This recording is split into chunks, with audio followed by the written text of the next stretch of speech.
বন্ধুরা সবাই কেমন আছো? আজ চলে এসেছি একটা নতুন রেসিপি নিয়ে। সেই রেসিপিটা হচ্ছে যারা মেসে থাকে তাদের জন্য, অল্প সময়ে কম মশলা দিয়ে সঙ্গে গরম ভাতের সঙ্গে খাবার খেতে। তো তার জন্য এই রেসিপিটা নিয়ে চলে এসেছি। তো যদি আশা করি আপনাদের সবারই ভালো লাগবে। তো রেসিপিটা প্রথমে তেলটা গরম হয়ে গেছে, এবার দিয়ে দেব 5 ফোড়ন এবং তেজপাতা। 5 ফোড়নটা ভালোভাবে ভাজা হয়ে গেছে, এবার দিয়ে দেব কেটে রাখা ঝিঙে এবং ভেন্ডি, দিয়ে দেব স্বাদ মতো লবণ, দিয়ে সবজিটাকে নাড়াচাড়া করে নেব। সবজিটা নেড়ে নিয়েছি, এবার ঢাকনা দিয়ে 4 থেকে 5 মিনিট রেখে দেব। 5 মিনিট হয়ে গেছে, ঢাকনা খুলে হালকা নেড়ে নেব এবং হালকা হালকা সবুজ গন্ধটা চলে গেছে। এবার এটাকে একটা পাত্রে ঢেলে নেব। সবজিটা নামিয়ে নিয়েছি, কড়াটা তেতে গেছে, এবার অল্প পরিমাণে সরষের তেল দিয়ে দেব।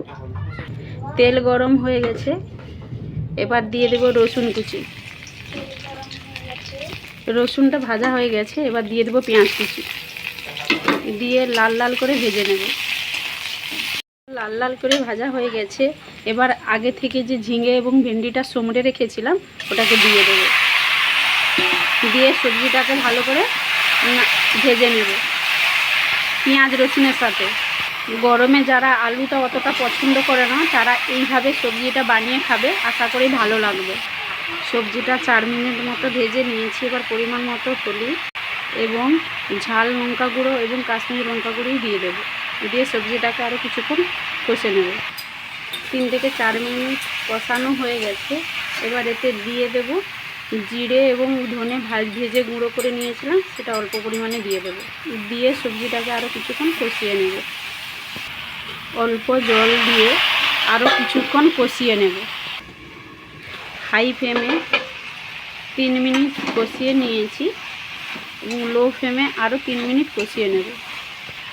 লো ফ্লেমে 3 মিনিট কষিয়ে নিয়েছি, প্রায় সবজিগুলো ভালোভাবে কষানো হয়ে গেছে। এবার এতে দিয়ে দেব পরিমাণ মতো জল।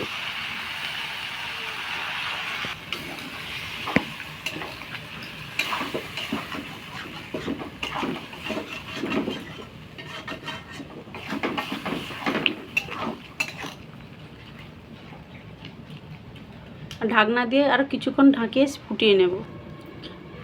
3 থেকে 4 মিনিট হয়ে গেছে, দেখো ঝিঙা থেকে জল ছাড়ছে এবং ভেন্ডি থেকে, এবং হাই আঁচে রেখে আরও 3 মিনিট ঢাকনা দিয়ে ফুটিয়ে নেব।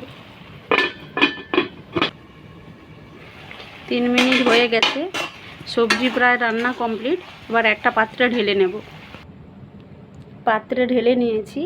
দেখো যারা আলু পছন্দ করো না তাদের জন্য এই সবজিটা আশা করি ভালো লাগবে। একবার বানিয়ে দেখবে, যদি এভাবে বানিয়েছো তাহলে কমেন্টে জানাবে। এবার এটা পরিবেশন করার জন্য উপযুক্ত ভাত, ডাল এবং সবজি। তো এইভাবে একবার বানাবে, কমেন্টে জানাবে, আর চ্যানেলটা সাবস্ক্রাইব করে যাবে, লাইক কমেন্ট শেয়ার করে যাবে।